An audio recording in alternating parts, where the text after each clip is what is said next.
Escuche este titular.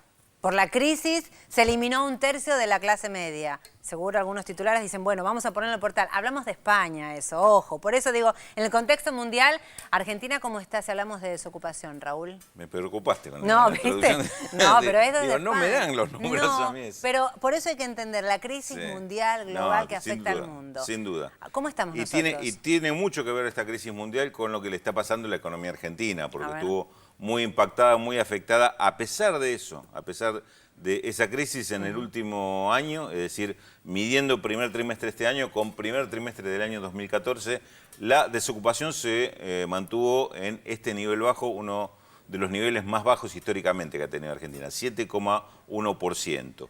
Esto significa, lo paso a números, a cantidad de personas, son 848.000 desocupados, 850.000, digamos en términos redondos, contra 11 millones de trabajadores con empleo.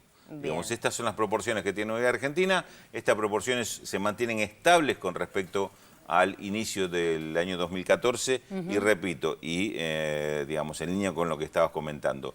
En un año que fue muy complicado para Argentina, quizá no tanto por España, porque lo de España no nos afecta directamente. Pero Brasil. Pero sí con Brasil, claro, donde la baja de la demanda de productos argentinos impactó mucho. Recordemos que fue un año donde también baja el precio de la soja, no porque la soja genera empleo, sino por lo que significa menor entrada de divisas para el país. Menor entrada de divisas significa dificultades para comprar insumos para la industria, donde también se están registrando muchas quejas por este tema. Hay una serie de dificultades que vienen del exterior y que hay que afrontarlas. Ahora, agarrando una frase textual del gobernador reelecto recién, ¿no? En Salta, Juan Manuel Urtubey decía, bueno, lo logrado ya lo tenemos conquistado, ahora tenemos que ir por más. Él hablaba de la pobreza extrema o la desnutrición. En este caso ya tenemos un buen piso que lo venimos manteniendo de desocupación bajo en relación al contexto mundial y a la historia nuestra.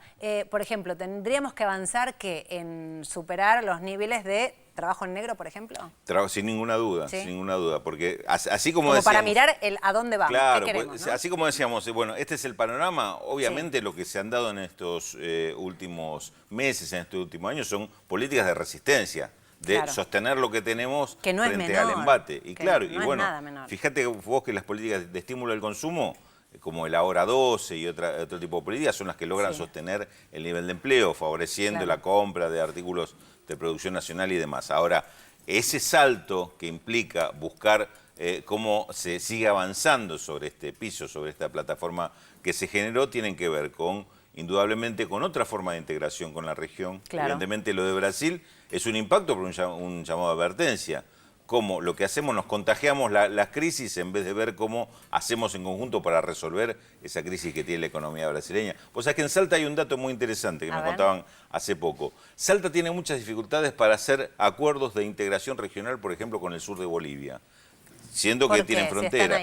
Porque en muchos casos toda la legislación marca, y las normas más que la legislación, marcan que mucha de esa producción tiene que pasar por Buenos Aires y la exportación tiene que negociarse desde acá. Entonces no pueden hacer convenios directos. Esto es una dificultad para esa economía regional muy marcada y muy insólita, uno diría. ¿Por qué tiene que haber una dificultad burocrática de este término? Bueno, esto me lo explicaban hace poquito y me llamó mucho la atención. Fíjate vos, algunas trabas que son...